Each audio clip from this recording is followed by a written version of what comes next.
अस्सलाम वालेकुम नाजरीन, आप देख रहे हैं आवाज और मैं हूं शहजाद इकबाल। आज प्राइम मिनिस्टर नवाज शरीफ साहब नैब पर बरस पड़े, बल्कि सिर्फ बरसे नहीं, नैब को वार्निंग भी दे डाली है। नवाज शरीफ साहब ने वार्निंग देते हुए कहा है कि नैब को अपना काम जिम्मेदारी से करना चाहिए। जानबूझकर मासूम लोगों के घरों और दफ्तरों में घुस जाते हैं नैब के ऑफिशियल्स। साथ साथ नवाज शरीफ साहब ने यह भी कहा है कि लोगों की इज्जतों को उछालना, नाजायज केसेस में पकड़ना और काम ना करने देना, ये तमाम कार्रवाइयां बंद होनी चाहिए। नवाज शरीफ साहब ने यह भी कहा है कि सरकारी अफसरों को डराते हैं और खौफजदा करते हैं, जिसकी वजह से वो ठीक तरीके से काम नहीं कर पाते। नवाज शरीफ साहब का यह भी कहना है कि चेयरमैन नैब को पहले भी नोटिस दे चुका हूं और आगे भी उनसे बात करूंगा, और अगर इस वार्निंग के बाद भी नैब की कार्रवाइयां इसी तरह चलती रहीं तो हुकूमत जरूरी और कानूनी कार्रवाई कर सकती है। ये आज नवाज शरीफ साहब ने फरमाया है। इसकी क्या वजह है उस पर तो बात करेंगे, लेकिन जरा तफसील से सुन लें कि आज मियां Mohammad Nawaz Sharif, prime minister of Pakistan, ने मजीद क्या कहा।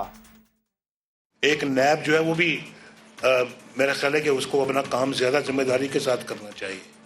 वो मासूम लोगों को भी जानबूझ के उनके दफ्तरों में, घरों में घुस जाते हैं और वहाँ जाके जो है ना वो उनको तंग करते हैं।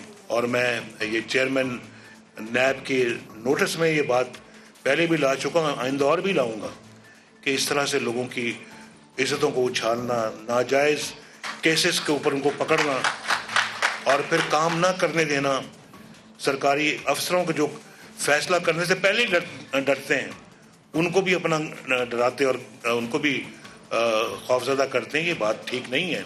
और मैं समझता हूँ कि इसका अगर उन्हें नोटिस लेना चाहिए, वरना फिर हुकूमत जो है वो इस सिलसिले में ज़रूरी कार्रवाई और कानूनी कार्रवाई जो है वो कर सकती है।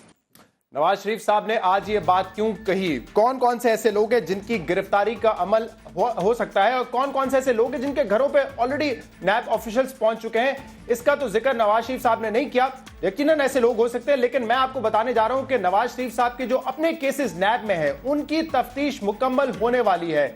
जो डेट दी गई थी नैब की जानिब से इन दो केसेस पर जो कि नवाज शरीफ साहब के खिलाफ है, एक वो केस जो कि शहबाज शरीफ साहब के खिलाफ है, उनकी तारीख मुकम्मल होने वाली है। साथ साथ इसाक डार साहब का भी एक केस है नैब में, उसकी तारीख भी बहुत करीब है, इन्वेस्टिगेशन मुकम्मल होने को है। इन केसेस की तफसीलात आपके सामने रखते हैं। नैब की जो तहकीकात मियां नवाज शरीफ साहब के खिलाफ हो रही है, उसमें एक केस FIA में गैर कानूनी भर्तियों का है। ये केस 1999 में रजिस्टर हुआ था और इस केस की मालियत का कुछ नहीं बताया है नैब ने, लेकिन 31 मार्च 2016 यानी कि अब से 1.5 महीने बाद इसकी जो डेट है, डेट ऑफ कंप्लीशन, वो आने वाली है, यानी कि तहकीकात मुकम्मल हो जाएंगी। इसके बाद या तो चालान होगा, जो कि नैब की जबान में रेफरेंस कहा जाता है, या फिर जो है केस को खत्म कर दिया जाएगा।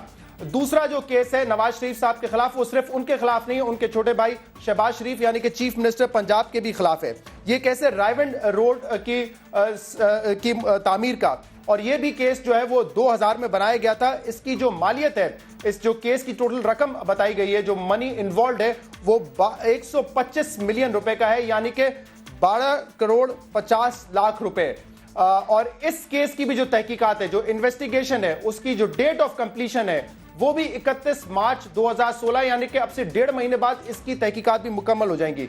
जो तीसरा बड़ा केस है वो इसाक डार साहब के खिलाफ है। इसाक डार साहब के खिलाफ मुकदमा 2000 में बना था इस्तिताअत से जायद असासे बनाने का, और इसकी जो इस केस में जो मनी इन्वॉल्व है, जो रकम मुलविस है, वो 2 करोड़ 30 लाख पाकिस्तानी रुपए है, 3.4 मिलियन पाउंड और 1250 मिलियन डॉलर। जी हां, 1250 मिलियन डॉलर, ये नैब के अपने कागजात कहते हैं। और जो केस इस वक्त इसाक डार साहब के खिलाफ है, उसकी जो तहकीकात है वो इसी माह के आखिर में मुकम्मल होनी, यानी कि इन्वेस्टिगेशन की जो डेट ऑफ कंप्लीशन है वो 29 फरवरी 2016 है। तो बहुत हद तक मुमकिन है कि ये वो केसेस और ये वो इन्वेस्टिगेशन है जो कि इस वक्त मियां मोहम्मद नवाज शरीफ साहब को परेशान कर रही हैं।